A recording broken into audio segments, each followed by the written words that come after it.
ต้มน้ำให้เดือดก่อนนะเพื่อที่จะต้มมะเขือเทศแป๊บหนึ่งให้เปลือกมันร่อนปอกเปลือกออกง่ายนะคะน้ำเดือดแล้วนะคะพี่เปิ้มของเราลงไปก่อนเลย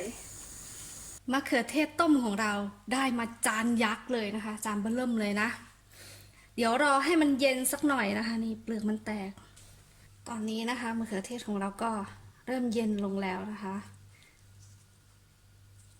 ปอกเปลือกออก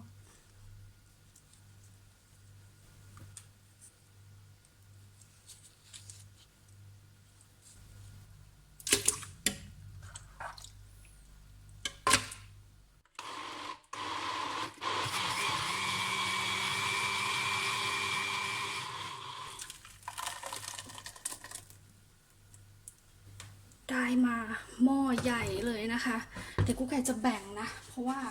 เดี๋ยวตอนมันเดือดนะคะมันจะล้นออกเลอะเทอะคราวนี้ก็จะมาต้มให้เดือดนะคะหม้อที่หนึ่งได้มาแล้วนะคะนี่ลักษณะเนื้อ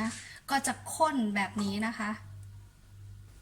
หม้อที่สองนะคะได้มาแล้วนะคะเดี๋ยวกุ๊กไก่จะใส่โหลนะคะแล้วก็ต้มเลย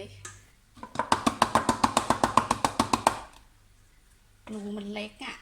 คิดเลยขี้เกียจไงแต่ว่าหกเลอะเทอะมันไม่คุ้มนะ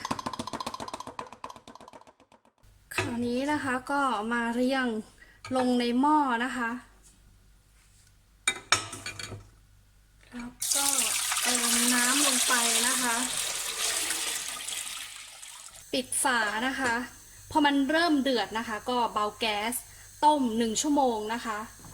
เดือดใกล้จะครบ1 ชั่วโมงแล้วนะคะพอหลัง1 ชั่วโมงปิดแก๊สแล้วก็ปล่อยให้เย็นแบบนี้นะแล้วพรุ่งนี้เช้าเราค่อยเอาขวดโหลออกจากหม้อนะคะได้มาแล้วนะคะซอสมะเขือเทศของเรา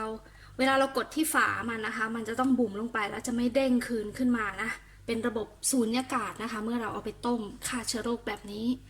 สามารถเก็บนอกตู้เย็นได้2 ปีเลยนะคะเกินกว่า2 ปีก็ได้นะไม่เน่าไม่เสียรับประกันสะอาดปลอดภัย100%นะคะ